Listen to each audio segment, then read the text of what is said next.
Are you on the hunt for a new sports watch and can't decide between the Suunto Race 2 and the Garmin Fenix 8? Well, grab your energy gels because today we're diving into a full-on smartwatch showdown. Spoiler alert, one of these is basically a Swiss Army knife on your wrist, and the other is more like a sleek ninja runner. Let's start with design and display because yes, looks matter.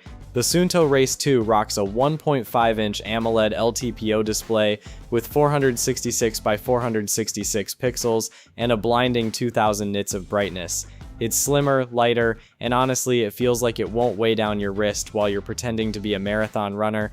At just 76 grams in the steel version and 12.5mm thick, it's basically the James Bond of GPS watches, streamlined, sharp, and ready for action. Now, the Garmin Fenix 8, oh boy, this is the hulking, rugged cousin.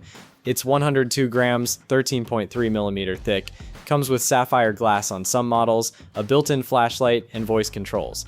Basically, if Rambo and Iron Man had a watch baby, this would be it.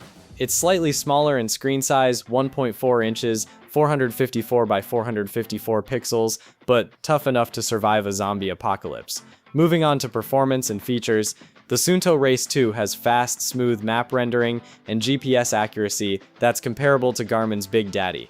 It supports 115 sports and personalized modes, gives you offline maps, an improved 6 LED, 4 photo detector heart rate sensor, enhanced climb guidance, and voice guidance if you pair it with a headset.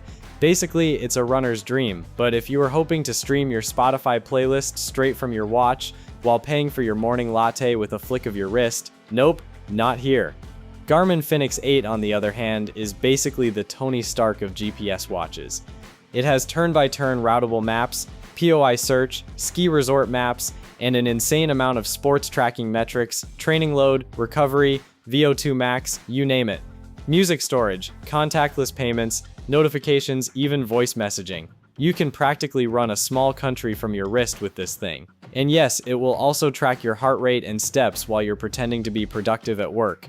Speaking of battery life, Suunto Race 2 gives you up to 55 hours in GPS mode and 16 days in smartwatch mode. Garmin Fenix 8 flexes with up to 62 hours GPS and 29 days smartwatch mode. So yes, if you're planning a solo hike across the Andes without charging, both watches have got your back. Suunto might last a bit less, but it's also lighter, so it won't feel like you've strapped a mini dumbbell to your wrist.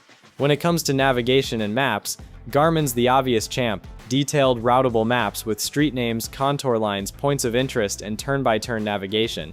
If you get lost in the city, it's basically your own tiny futuristic Sherpa.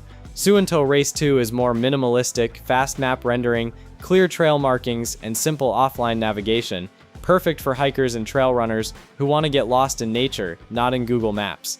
And now, let's talk price, because apparently your wallet gets to join the adventure too. Suunto Race 2 will cost you around $499, while Garmin Fenix 8 is nearly double at $1,000. That's right, half the price for a sleek, efficient, runner-focused watch, or twice the price for a smartwatch that could probably pilot your drone while making avocado toast. So who wins? Honestly, it depends. If you're a runner, hiker, or someone who likes clean maps, strong battery, and not breaking the bank, Suunto Race 2 is your jam. If you want a rugged, do-everything, turn your wrist into a smartphone type of watch, Garmin Fenix 8 is your new best friend. In short, Suunto Race 2 is the sleek ninja, Garmin Fenix 8 is the Swiss Army knife with rocket boosters. Either way, your wrist is about to get a serious upgrade. And hey, whichever one you pick, just don't blame me when your significant other looks at your $1,000 wrist gadget and asks why you're spending more on a watch than on a vacation.